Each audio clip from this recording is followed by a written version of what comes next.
है कि सोमवार की अगर प्रदोष पड़ती है, बहुत ध्यान से सुनना महाराज, सोमवार की प्रदोष पड़ती है तो शंकर भगवान कैलाश पर निवास करते हैं। ये एकादशी शंकर से कह रही है कि आपका स्थान ये नहीं कि आप कैलाश पर मिले, उस वार को, उस तिथि के दिन, उस अनुकूल।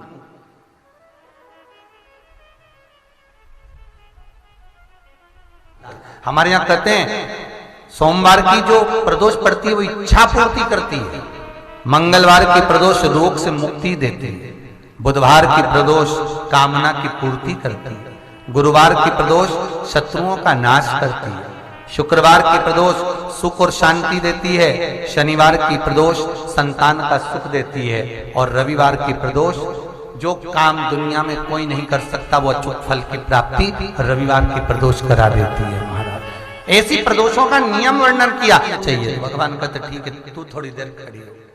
एकादशी सम्मुख खड़ी हुई, पार्वती जी ने जिस अंगुष्ठ का जल पीने के लिए लिया था हाथ में, बस पीने ही वाली थी, शंकर भगवान ने वही हाथ में जल लेकर एकादशी के हाथ में उसको देकर कहा, ले ये मेरे द्वारा निर्मित एक व्रत है जिसे त्रयोदशी के दिन तूने मांगा है, मैं तुझे देता हूं, आज इस व्रत का फल मैं तुझे प्रदान करता हूं। अब तू जिस जीवात्मा को लेकर जाएगी उसका पाप प्रबल नहीं होगा। किसी स्त्री, पुरुष, बालक, बुजुर्ग जो भी होगा जिसने प्रदोष का व्रत करा होगा, वो जीवात्मा को तू किसी फल की कामना से नहीं स्वतः ही लेकर चली जाए, उसमें कोई कामना नहीं है। बन सके जीवन में 11 प्रदोष या 26 प्रदोष करने के बाद आप उसका उद्यापन कर कर विराम भी दे सकते, पर जीवन में एक बार प्रदोष का व्रत मौका मिले, जिस कामना से जिस दिन का भाव आपके मन में आए कि मुझे रोग से मुक्ति पाना है तो ये प्रदोष मुझे करना है, मैं रोग मुक्ति के लिए, हम जो भी आपके मन में आ रहा है, संतान प्राप्ति के लिए शनिचरी प्रदोष, आप उसका स्मरण करें। फिर लिखा शिव महापुराण में, बड़ा सुंदर लिखा वेदव्यास जी ने, मान लो आप प्रदोष का व्रत नहीं कर सकते, आप अगर व्रत नहीं कर सकते तो प्रदोष के दिन, प्रदोष काल में शाम का समय सूर्यास्त का कुछ पल, कुछ घड़ी के पहले से लेकर बाद तक का प्रदोष काल के अंतर्गत आप शंकर जी के मंदिर में जाकर 1 लोटा पानी, 5 बेलपत्र भी अगर समर्पित करते हैं तो संपूर्ण प्रदोष का फल आपके भाग्य में प्रबल हो जाए। एक बात अपने जीवन में उतार कर रखिएगा, सोमवार की प्रदोष बन सके तुम्हारे पास में शिवालय हो या बेलपत्री का वृक्ष हो, वहां दीप दान अवश्य करना चाहिए। अब एक बात का स्मरण आपको रहे थोड़ा सा, अगर किसी कामना के वश अगर हम दीप लगा रहे हैं या हमारे मन में कोई भाव उत्पन्न है और हम बाबा से कहना चाहते हैं कि बाबा मेरा ये कार्य है आप पूर्ण करिएगा, तो फिर शिव मंदिर में भी लंबी बाती का दीप आप प्रदोष या सोमवार की अष्टमी या सोमवार या आप शिवरात्रि को बाबा से निवेदन कर कर लगा सकते हैं।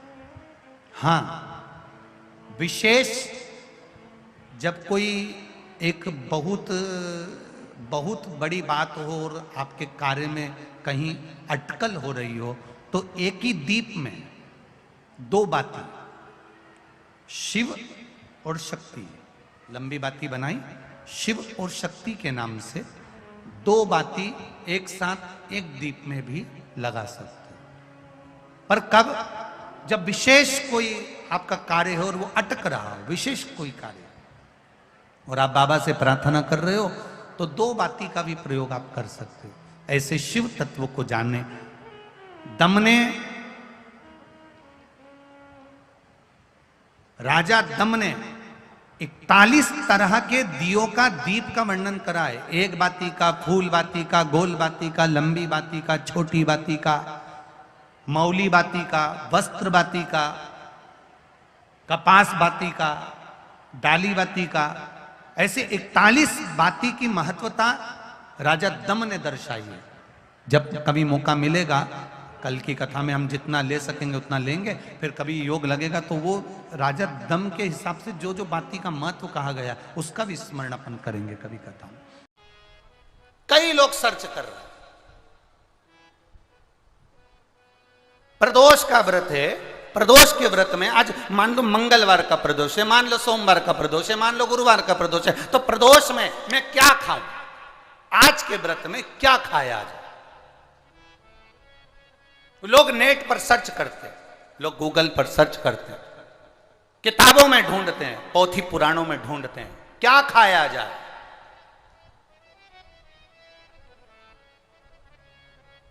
हम क्या खाएं जिससे भगवान हमारे व्रत को स्वीकार करे और हमारे व्रत को स्वीकार करे और हमें दर्शन दे। हम क्या खाएं? हमारा तो केवल इतना सा निवेदन है, किसी भोले व्यक्ति का, किसी गरीब व्यक्ति का धन मत खाओ, प्लाट मत खाओ, उसका पैसा मत खाओ। अगर तुमने उसका प्लाट नहीं खाया, उसका पैसा नहीं खाया, उस गरीब व्यक्ति का, उस भोले व्यक्ति को तुमने धोखा देकर कुछ अगर खा लिया तो समझ लो कि भगवान तुम्हें माफ नहीं करेगा। तुम कुछ खाओ चाहे मत खाओ, पर किसी सीधे, किसी भोले और किसी गरीब व्यक्ति का हक मत खाओ, तुम्हें व्रत का फल मिल जाएगा,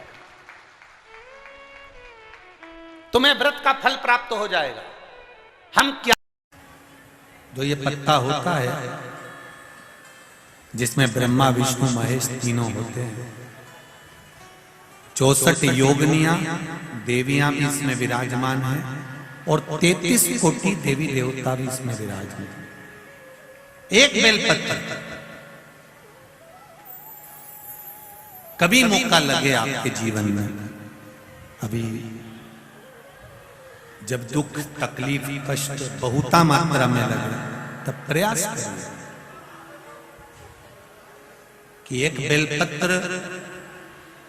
बेलपत्र का पत्ता अपने हृदय का भाव लेकर जब शिव मंदिर में जाओ, शंकर भगवान को जब भी समर्पित करो, तो पहले अगर कोई बहुत विषम स्थिति में फंसे हुए हो, बहुत कष्टमय परिस्थितियों में फंसे हुए हो, और निकलने के लिए एक बेलपत्री का पत्ता अशोक सुंदरी वाली जगह पर चढ़ाकर, जल चढ़ाकर उसी को शिवजी पर चढ़ाया जाता है और शंकर भगवान पर वो जल समर्पित करा जाता है। जो कलश में जल है वो शिव। किस किस जगह पर चढ़ाना है? उसी पत्ते को पहले कहां चढ़ाना है? अशोक सुंदरी वाली जगह।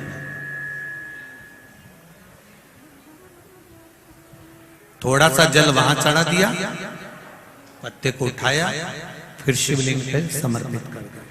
बचा हुआ जो कलश में जल है वो भगवान शंकर को समर्पित कर, शिव को समर्पित कर।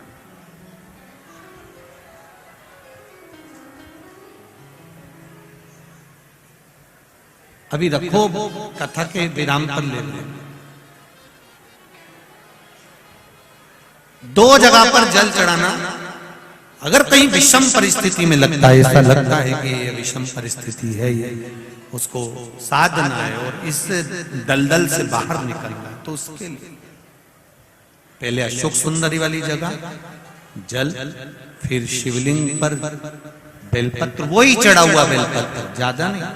और फिर एक निवेदन करेंगे, अगर आप अलग से कोई बेलपत्र नहीं ले जा सकते हो, आपके पास में बेलपत्र नहीं है, शिवलिंग पे से बेलपत्र उठा लिया करो, उसी को धो के वापिस चढ़ा दिया। जरा समझिएगा इस बेलपत्री की पत्ती का।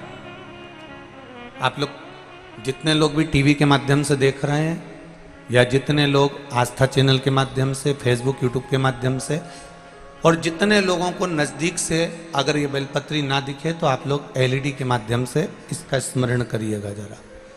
ये बेलपत्री की पत्ती है। इस बेलपत्री की पत्ती में धोने के बाद भी, साफ करने के बाद भी, अगर बेलपत्री की पत्ती में कहीं चक्र रह जाता है, या बेलपत्री की पत्ती में नीचे गदा रह जाती है, डूठ रह जाता है, और वो डूठ वाली, वो चक्र वाली बेलपत्र यदि हम समर्पित करते हैं तो उसका पुण्यता हमारे खाते में नहीं आता। चक्र कैसा और गदा कैसी, डूठ कैसा। बेलपत्री की पौधे की डंडी में से बेलपत्री तोड़ी तो नीचे डूठ रह जाता, देखा है ना माताओं? जम के बोलो जरा, देखा है सबने? उस डूठ को निकाल दिया जाता है, उस डूठ को निकाल कर रख दिया जाता। अब चक्र की स्थिति क्या रहती है कि बेलपत्री का जो पौधा होता है उस पौधे में किसी किसी पत्ते में एक जैसे कागज रहता है, और कागज में एक चने का दाना रख दो, और चने का दाना रखकर कागज को दबा दो तो उसमें फुंसी जैसा एक भाव उत्पन्न हो जाता है।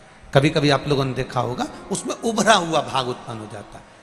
जिस बेलपत्री के पत्ते में, जिस बेलपत्री के पत्ते में कहीं उभरा हुआ सा भाग अगर नजर आता है, जैसे दाने जैसा अगर नजर आता है, या बेलपत्री का पत्ता नीचे से एक बिंदु जैसा उचक कर सामने आ जाता है, तो वो चक्र माना जाता है। वो बेलपत्री शिव को समर्पित नहीं करी जाती।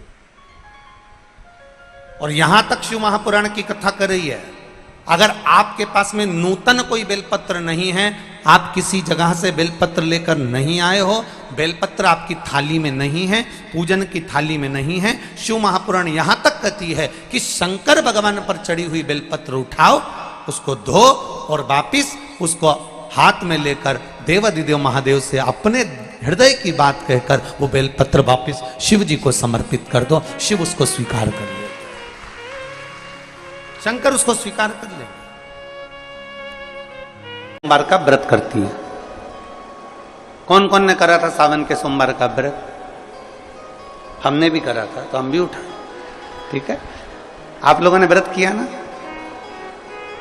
अब आप में से और हम में से कई माताएं बहन भाई ऐसे होंगे जो व्रत करे होंगे, तो उन्होंने एक टाइम फलाहार किया होगा, एक टाइम जम के बोलो भोजन किया होगा। आप में से कई लोग ऐसे होंगे जिन्होंने एक टाइम फलाहार करा तो दूसरे समय पर भी फलाहार किया होगा। आप में से कुछ लोग ऐसे होंगे जो एक टाइम केवल फलाहार करे होंगे, दूसरे समय कुछ भी नहीं लिया। बोलो बोलो, सही है कि गलत है? अब ईमानदारी से बोलना। आप में से कई लोग ऐसे होंगे जिन्होंने दिन भर कुछ भी नहीं खाया होगा, केवल एक गिलास दूध, एक फल और बाबा का प्रसाद लेकर और व्रत कर लिया। अब आप में से कई लोग ऐसे भी होंगे जिन्होंने दोनों समय भोजन करा होगा और सुबह नाश्ता भी किया होगा, दिन में पानी पूरी भी खाई होगी, शाम को थोड़ा भगर भी, सब खाया। अब जरा बहुत बहुत गहन चिंतन वाला विषय है, जरा ध्यान दीजिएगा। एक व्रत करा, एक टाइम भोजन, एक टाइम फलाहार, एक ने व्रत करा दोनों समय फलाहार, एक ने व्रत किया कि मैं कुछ नहीं खाऊंगा, एक फल, एक गिलास दूध, एक ने सब कुछ खाया, मतलब दिन भर भोजन कर, दिन भर भोजन किया। अब जो एक समय फलाहार कर रहा है वो भी शंकर का भगत है, जो एक दोनों समय फलाहार कर रहा है वो भी शिव का भगत है, जो एक फल ले रहा है और एक गिलास दूध ले रहा है वो भी शिव का भगत है, और जो दोनों समय भोजन कर रहा है वो भी शिव का भगत है। अब शंकर जी से पूछा जाए कि इनमें से तुम मुक्ति किसको दोगे, इनमें से तुम मोक्ष किसको दोगे, इनमें से सबसे पहले तुम किसकी सुनोगे, किसकी सुनोगे? तो भगवान देवाधिदेव महादेव का चरित्र कहता है माता पार्वती से, पार्वती भले तुम भूखे रहो मत रहो, पर इतना जरूर करो कि किसी का दिल ना दुखे, तो मैं प्रसन्न हो जाता हूं और वर प्रदान करो। तुमने व्रत किया ना किया, तुमने साधना करी ना करी, तुमने तप किया ना किया, तुमने उपास किया ना किया, पर